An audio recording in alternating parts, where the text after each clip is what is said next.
नमस्कार दोस्तों, मैं नवीन यादव स्वागत करता हूं आपका अपने YouTube channel Vasudev IAS concept पर।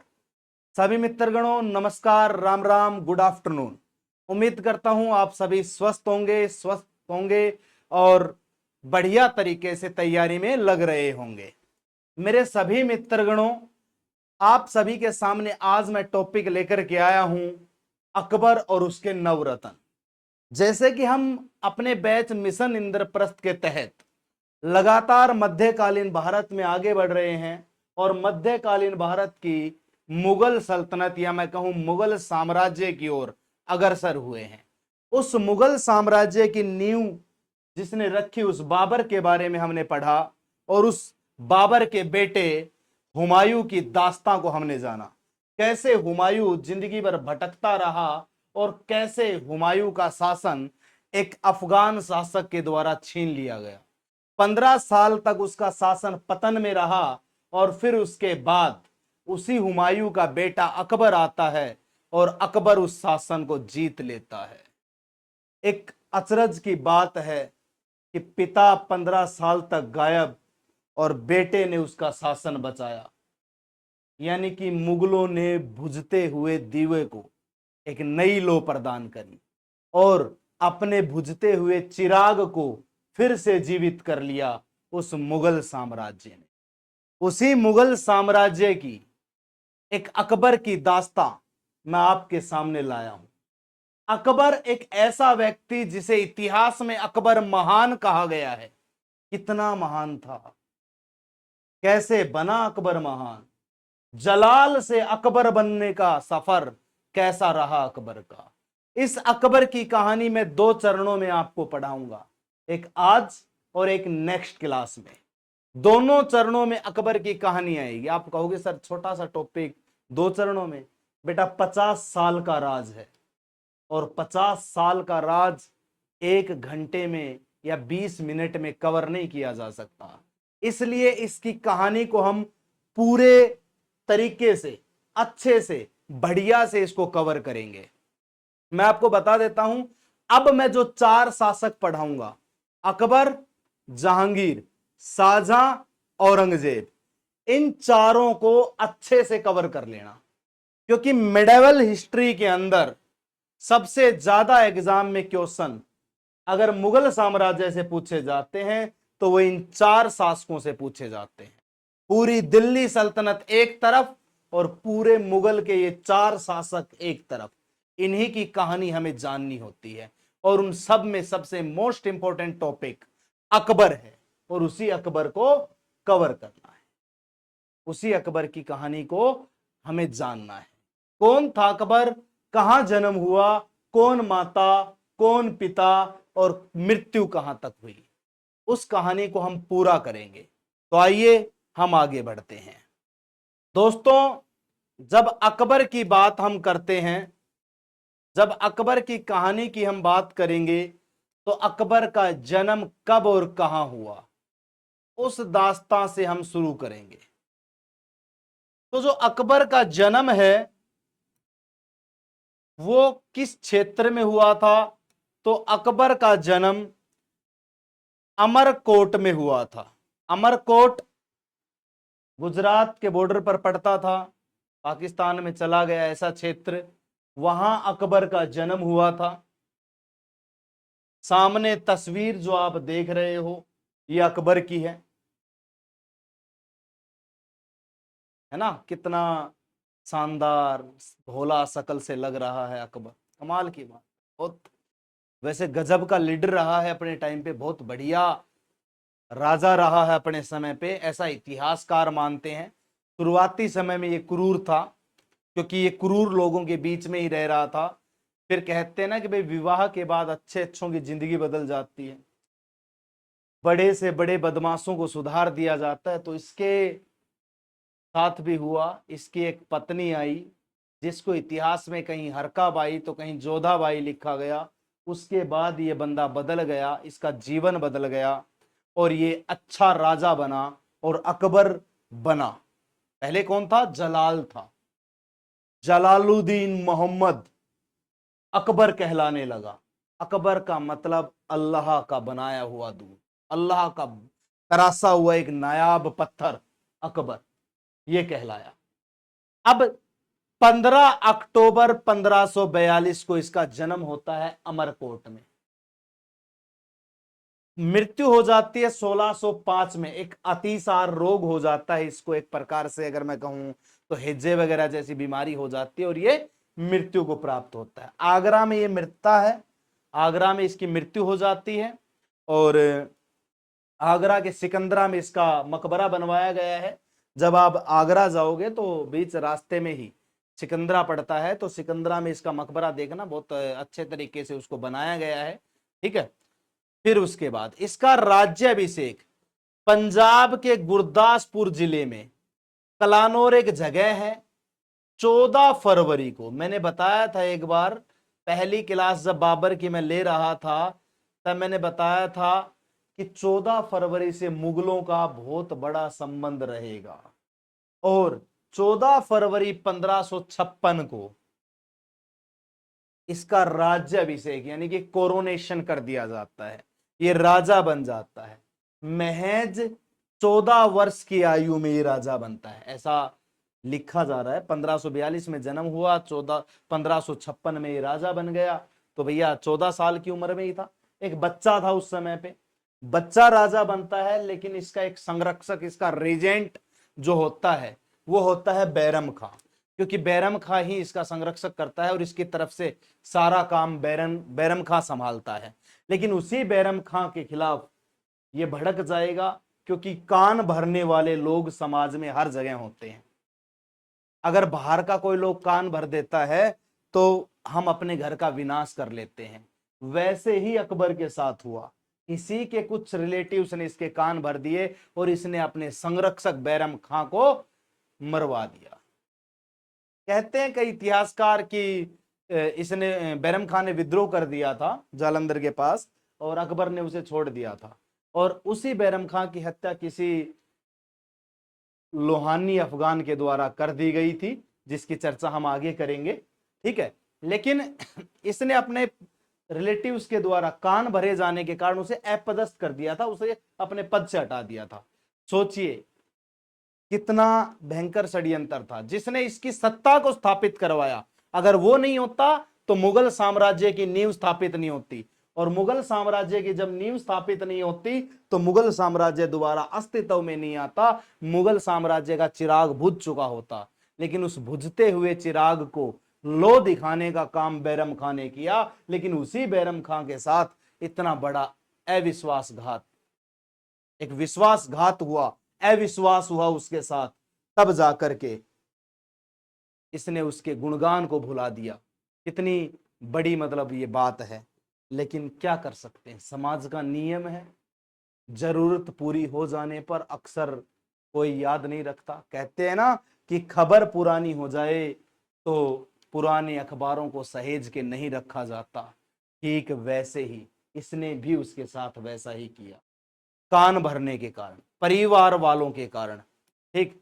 फिर उसके बाद इस बैरम खां के बाद देखिए, अब बैरम खां 1556 से 1560 तक अकबर का संरक्षक रहा। 4 साल वो इसका रीजेंट बन के रहता है। अकबर का राज्याभिषेक हुआ, उस समय सिर्फ पंजाब के ही कुछ हिस्से उसके वास्तविक नियंत्रण में थे। जब अकबर का राज्याभिषेक होता है तो अकबर के कुछ हिस्से, पंजाब के जो हिस्से थे अकबर के शासनकाल में, वो उसके पास थे, बाकी दिल्ली आगरा उसकी पहुंच से दूर था। ठीक। क्यों था वो भी बता देता हूं। इस्लाम शाह, इधर अफगान वंश चला हुआ था, सूरवंश, और सूरवंश में लगभग लगभग सभी की मृत्यु हो चुकी थी। एक इस्लाम शाह शासक बचता है, और इस्लाम शाह की जब मृत्यु हो जाती है तो हेमू, हेमू जिसका पूरा नाम हेमराज था, जो कि रेवाड़ी हरियाणा का रहने वाला था, वो सुल्तान आदिल शाह, जो कि सूरवंश का एक शासक आदिल शाह था, उसका सेनापति और प्रधानमंत्री बनता है। और सेनापति और प्रधानमंत्री बनने के बाद दिल्ली और आगरा पर अपना आधिपत्य कर लेता है। क्यों कर लेता है? क्योंकि दिल्ली और आगरा मुगलों की पहुंच से दूर था। वहां पर जब अपना आधिपत्य कर लेता है तो ये बंदा, इसके साथ लड़ाई लड़ी जाती है और वहां पर आधिपत्य इसलिए कर लेता है क्योंकि वहां से मुगलों के सेनापति बेग को भगा देता है। और सरहिंद जब बेग पहुंचता है तो बेग की हत्या कर दी जाती है बैरम खां के द्वारा, क्योंकि वो मुगलों की गद्दी छोड़ करके वहां से आया था। उसको बैरम खां सजा दे देता है। ठीक, फिर उसके बाद दिल्ली और आगरा से अकबर की अनुपस्थिति का लाभ उठाते हुए हेमू आगरा पर अधिकार कर लेता है। ये चीज मैंने बताई आपको। दिल्ली के मुगल गवर्नर तरदी बेग, उसी बेग की बात कर रहा हूं, उस बेग का पूरा नाम तरदी बेग था, पराजित कर सरहिंद भागने के लिए मजबूर किया, जहां बैरम खां ने उसे मौत के घाट उतार दिया। तरदी बेग की हत्या बैरम खां ने की थी, यह बात आपको याद रखनी। अब बैरम खां खुद लड़ता है अकबर के संरक्षण के लिए पानीपत का युद्ध तरदी बेग को मारने के बाद। आइए उस पानीपत के युद्ध की दास्तां हम जानते हैं। पानीपत का युद्ध, पानीपत की लड़ाई। पहली लड़ाई बाबर लड़ चुका था, दूसरी लड़ाई अकबर का सेनापति बैरम खां लड़ेगा।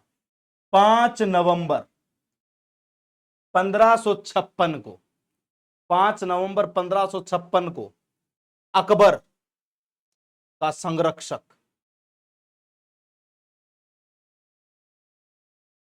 अफगान बादशाह आदिल शाह सूर के सेनापति हेमू और अकबर के बीच हुई। अकबर के बीच नहीं, अकबर का संरक्षक मैं नाम ले रहा हूं यहां पे, अकबर का संरक्षक मैं यहां पर नाम ले रहा हूं, और अकबर का संरक्षक बैरम खां। क्योंकि अकबर उस युद्ध में नहीं लड़ सकता था, वो 14 साल का था, उसे युद्ध नीति नहीं पता थी। बैरम खां ने युद्ध लड़ा। और बैरम खां क्या करता है, एक बार तो देखा जाए तो हेमू जो है वो भारी पड़ रहा था। हेमू भारी पड़ रहा था किस पे? अकबर पे, क्योंकि हेमू के पास 1500 हाथियों की सेना थी जो अकबर से बहुत अधिक थी। लेकिन क्या होता है कि एक दुर्घटना से, या मैं कहूं बदकिस्मती से, अकबर की आंख में हेमू की आंख में तीर लग जाता है।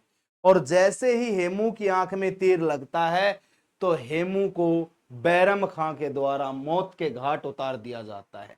और जब हेमचंद्र विक्रमादित्य मर जाता है, हेमराज की हत्या हो जाती है, वहीं मुगल अपनी सत्ता का स्थापन करते हैं और आगरा और दिल्ली पर कब्जा कर लेते हैं। एक लंबे समय से चल रहा अफगानों और मुगलों के बीच का युद्ध समाप्त होता है, उनके बीच का संघर्ष समाप्त होता है। इसी के बाद अकबर अपने साम्राज्य का विस्तार करता है।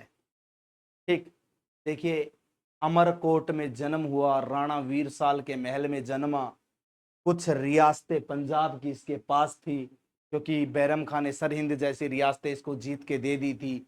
उसके बाद इस बंदे ने अफगानों से युद्ध किया, बैरम खान ने ही किया इसके संरक्षण में, और इसको जितवाया और मुगल सल्तनत को पूरे उत्तर भारत के अंदर महान बनाने का काम किया। अगर बैरम खाना होता तो ये शायद जीत पाता। हेमचंद्र विक्रमादित्य इनका सूर्य फिर से अस्त कर देता, क्योंकि शेरशाह सूरी की तरह ताकतवर था हेमचंद्र विक्रमादित्य।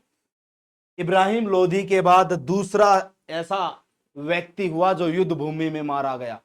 एक तो इब्राहिम लोधी मारा गया, दूसरा हेमू मारा गया। युद्ध भूमि में मारा जाने वाला व्यक्ति था। कुछ इतिहासकार इसे दिल्ली का अंतिम हिंदू सम्राट बताते हैं। क्या आखिरी हिंदू सम्राट था जो दिल्ली की गद्दी पे बैठा था, उसके बाद मुगल ही बैठते चले गए, और उसके बाद तो फिर गुलाम ही हो गए थे हम अंग्रेजों के। वहां तक की कहानी भी हम लेकर के चलेंगे। तो ये युद्ध लगभग हेमू जीत रहा था, लेकिन बदकिस्मती से वो हार गया। अब बदकिस्मती से हारा तो सीधी सी बात है, फिर उसकी बदकिस्मती ही थी बेचारे की। ठीक, अब बैरम खां की मृत्यु मक्का की राह में 1561 में पाटन नामक स्थान पर एक लोहानी अफगान मुबारक खां ने व्यक्तिगत दुश्मनी के कारण इसकी हत्या कर दी। पर्सनल दुश्मनी थी इसकी, और उस पर्सनल दुश्मनी के कारण बैरम खां की हत्या हो गई। और हत्या की किसने? मुबारक खां। अफगान था ये, और लोहानी था, लोहानी अफगान में इसे कह सकता हूं था, और उसका नाम मुबारक खां। उसने हत्या कर दी इसकी। ठीक, कारण इसकी हत्या का अकबर को माना जाना चाहिए। अब ऐसा क्यों माना जाना चाहिए? जिसने सारी उम्र उसका संरक्षण किया, जिसने उसको सब कुछ जितवाया, उसी की हत्या हो गई। इसने कुछ नहीं किया। कहते हैं कि बैरम खान ने जालंधर के निकट विद्रोह कर दिया था, और जालंधर के निकट जब विद्रोह किया तो अकबर ने उसे दोबारा मक्का जाने के लिए बोल दिया। उसने छोड़ दिया अकबर ने उसे कि जाइए, कोई बात नहीं, आपने मेरे को जितवाया, मैं एहसान करता हूं। किस बात का एहसान भाई? उसने तुम्हें जितवाया है, उसी को अपदस्थ कर दिया। क्यों अपदस्थ किया? तो देखिए, अकबर के कुछ सरदार और दहाई महामंगा अकबर को बैरम खां के विरुद्ध भड़का देते हैं। इसकी दाहिमा हुआ करती थी, दाहिमा जिसने इसको पैदा करवाया था वो हुआ करती थी, उसका नाम था महामनगा। महामनगा ने अकबर को बैरम खां के खिलाफ भड़काया, और कुछ अकबर के सरदारों ने भड़काया, और ये भड़क गया, और इसने उसको अपदस्थ कर दिया और मक्का जाने के लिए बोल दिया। जब बैरम खां को लगा कि मेरे साथ अनुचित हो रहा है, तो उसने क्या किया? उसने अपना सम्मान बचाने के लिए लड़ाई लड़ी। भैया, आत्म सम्मान के लिए किया गया विद्रोह विद्रोह नहीं होता। आत्म सम्मान के लिए वो लड़ाई लड़ रहा था। अकबर को समझना चाहिए था, दोबारा उसको उसका पद दे देता, लेकिन नहीं। राजतंत्र में, मोनार्की में ऐसा नहीं हो सकता था, और जब मोनार्की में ऐसा नहीं हो सकता था तो मोनार्की के अंदर उसका अंत ही अनिवार्य था, और उसकी मृत्यु उसे बुला रही थी। मुबारक खां के जरिए उसकी मृत्यु आई, और मुबारक खां उसकी मृत्यु बन करके उसकी हत्या कर देता है। इस प्रकार से बैरम खां की हत्या हो गई। अब जैसे ही बैरम खां मर जाता है, क्योंकि बैरम खां से पहले तो किसी की हिम्मत नहीं थी अकबर के राजतंत्र में हस्तक्षेप कर सके, क्योंकि बैरम खां सारी कूटनीति समझता था। अब बैरम खां सारी कूटनीति समझता था, तो सीधी सी बात है, बैरम खां को मरवा दिया गया। जैसे ही बैरम खां मरा तो अकबर के वहां शासन शुरू हुआ, पेटीकोट शासन, या मैं उसे कहूं पर्दा शासन। पेटीकोट शासन या पर्दा शासन। अब ये नाम सुन के आपको ना थोड़ा अजीब लगेगा कि क्या सर ये पेटीकोट शासन नाम है, क्या है? भाई, नाम आपको अजीब इसलिए लग रहा है क्योंकि ऐसे शब्द आमतौर पर यूज नहीं किए जाते हैं। क्यों नहीं किए जाते? क्योंकि हमारी सोच ही पिछड़ चुकी है। लेकिन उस समय ये शासन किया जाता था। अब पेटीकोट शासन का मतलब ये नहीं है कि राजाओं को ही महिलाओं के कपड़े पहना दिया जाता था, साड़ी वगैरह पहना दी जाती थी, नहीं भाई। इस शासन का मतलब है महिलाएं होती थी, एक हरम बनाया जाता था, और उस हरम के अंदर काफी सारी महिलाओं का दल होता था, और वो महिलाएं उस राजा के शासन के अंदर इंटरफेयर करती थी, हस्तक्षेप करती थी। उन महिलाओं का प्रभाव उस राजा पे पड़ता था, और राजा वो महिलाएं जो बोलती थी वो बात मानता था और लागू करने की कोशिश करता था। अब सोचिए, एक राजा था, लोगों का मानना था कि अकबर कम उम्र का है और उसे अच्छे बुरे का ज्ञान नहीं है, वो बड़े फैसले नहीं ले सकता। क्यों? क्योंकि वो महिलाओं की बात मान रहा था। वो सोच रहा था मेरा पालन पोषण पोषण करने वाली धाई माँ जो है वो बहुत अच्छी है, और वो मुझे सही शिक्षा दे रही है। अब सही शिक्षा दे रही है, ये बात अकबर की माननी थी, लेकिन लोग कह रहे थे कि अकबर बड़े फैसले नहीं ले सकता, वो तो महिलाओं की बात ज्यादा मानता है। फिर उसके बाद इसने एक बहुत बड़ा फैसला लिया। इसने अपने ही धाई माँ के बेटे आदम खान की हत्या करवा दी। क्यों करवा दी?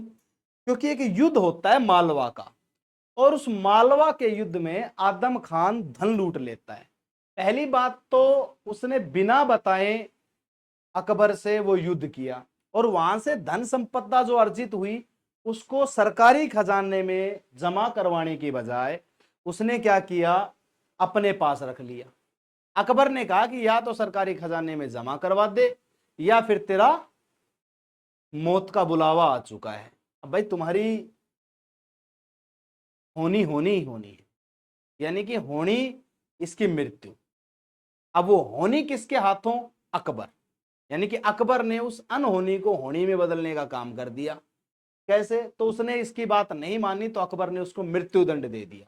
अब आदम खां की मृत्यु के कारण उसकी मां महाम अनगा टूट जाती है और वो भी मृत्यु को प्राप्त होती है। सारे फसाद की जड़ तो वही थी, इस पेटीकोट शासन का राज तो उसी के हाथ में था। अब जैसे ही वो मर जाती है तो इस पेटीकोट शासन का भी अंत होता है। 1560 से 64 तक, याद रखना, 1560 से 64 तक 4 साल का राज रहा ये। और इसी दौरान बैरम खां मरता है ना। जब बैरम खां मरा तभी तो ये राज शुरू किया इन्होंने अच्छे से। 61 में अच्छे से ये राज शुरू हुआ था, 4 साल राज रहा था, 60 से 64 तक। इस दौरान अकबर के शासन पर उसके हरम दल की स्त्रियों का धाय महामनगा और महामनगा के पुत्र आदम खां का काफी प्रभाव था। दोनों मां बेटे शासन चला रहे थे भाई। अकबर की तो कोई वैल्यू ही नहीं थी। अकबर तो पागल समझ रखा था उन्होंने। अकबर तो दूध पीता बच्चा था। अकबर को तो ज्ञान ही नहीं था। लेकिन जब धोखा खाता है ना इंसान तब अकल आती है। बादाम खाने से अकल नहीं आती।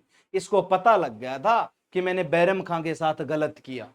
अगर वो होता तो आज ऐसी घटना नहीं होती, और ऐसी घटना नहीं होती तो आज मैं इस कदर अपनों से युद्ध नहीं कर रहा होता, अपनों को मृत्यु दंड नहीं दे रहा होता, क्योंकि वो सारी बात मुझे समझा रहा होता।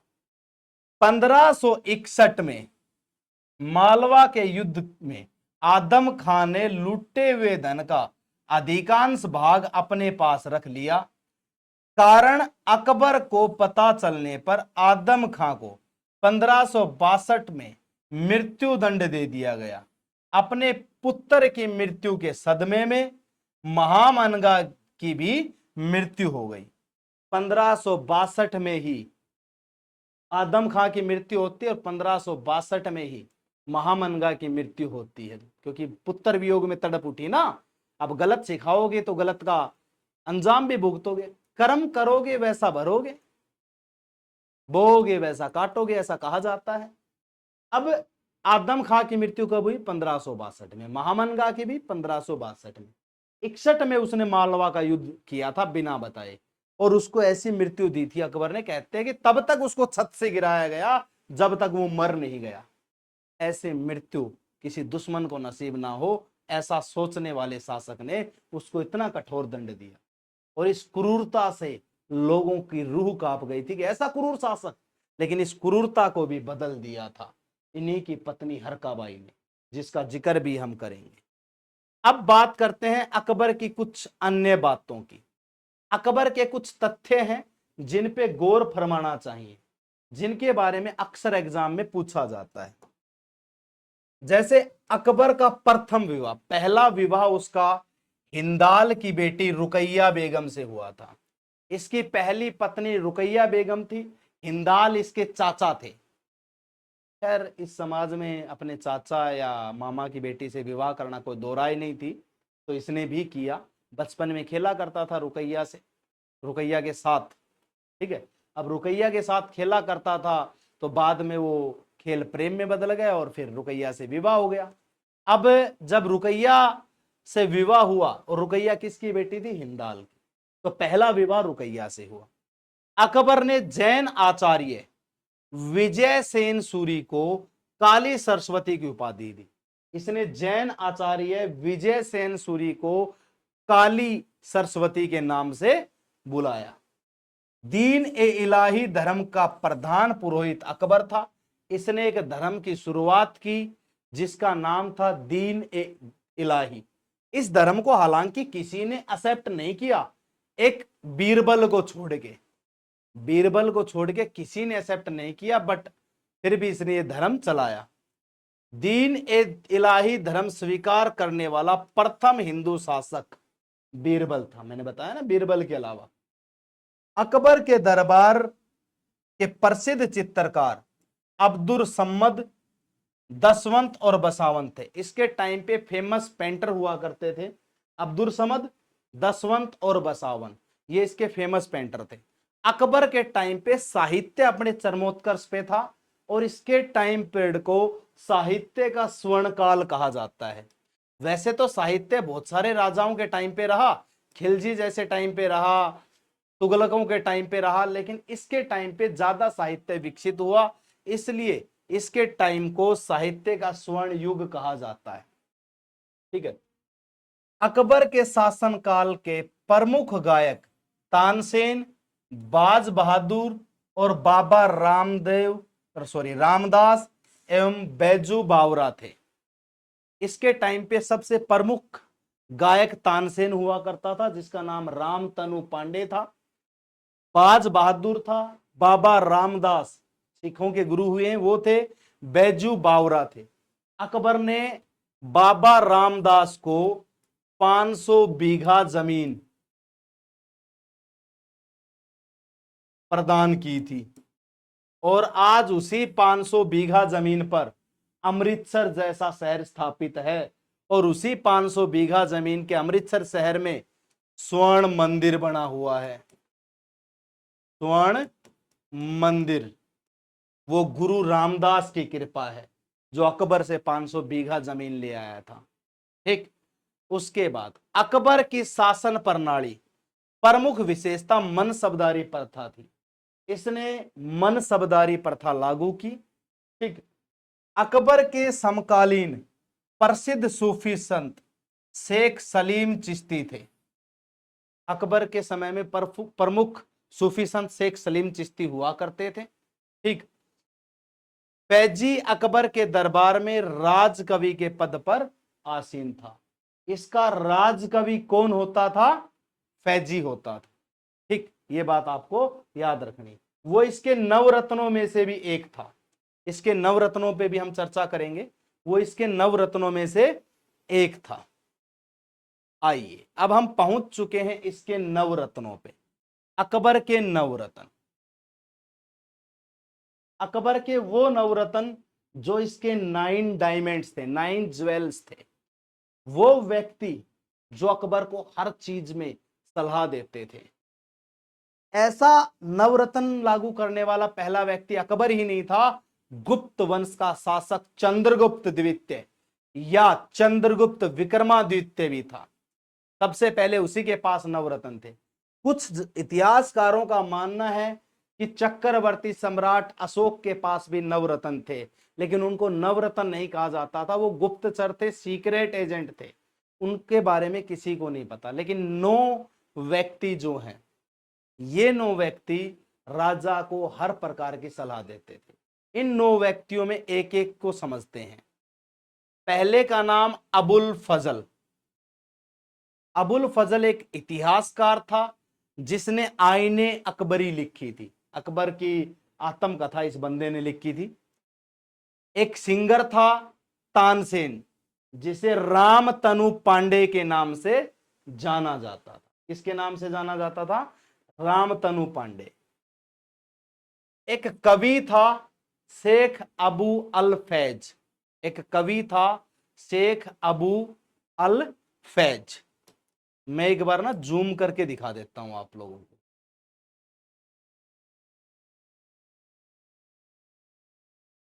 ये देखो, ये कौन था? अबुल फजल। कौन था? अबुल फजल। अब इधर आ जाओ, ये कौन था? शेख अबू अल फैज। अब इधर आओ, ये कौन था? तानसेन। राम तनु पांडे। तन्ना तनसुख त्रिलोचन भी इसी के नाम थे। अब अगले नवरत्नों पे चलते हैं। तो इसका नेशनल एडवाइजर या मैं कहूं उस समय का अजीत डोभाल, राजा बीरबल। महेश दास बचपन का नाम था। ये महेंद्रगढ़ डिस्ट्रिक्ट से था, बहुत इंटेलिजेंट था भैया। ठीक है। ये लेकिन ये एकमात्र हिंदू था जिसने दीन इलाही धर्म अपनाया था। ठीक। बीरबल का एक छाता है जो कहां है भाई? महेंद्रगढ़ की एक तहसील है नारनौल, वहां पर बीरबल का छाता है। उसके बाद मानसिंह, मानसिंह जो था वो इसका सेनापति था अकबर का। ठीक, पांचवा रतन है ये नवरत्नों में से। और ये हरका बाई का भतीजा था। याद रखो, जो हिंदू बेगम मैं कह रहा हूं उसकी थी, जिसके कारण अकबर सुधरा, उसका भतीजा था ये। बाद में इसी की बहन मानबाई से अकबर के बेटे जहांगीर का भी विवाह होता है। टोडरमल राजस्व मंत्री था, फाइनेंस मिनिस्टर था ये उसके टाइम पे, वित्त मंत्री मैं कह सकता हूं। ठीक, उसके बाद हम बात करते हैं अगले नवरत्नों की।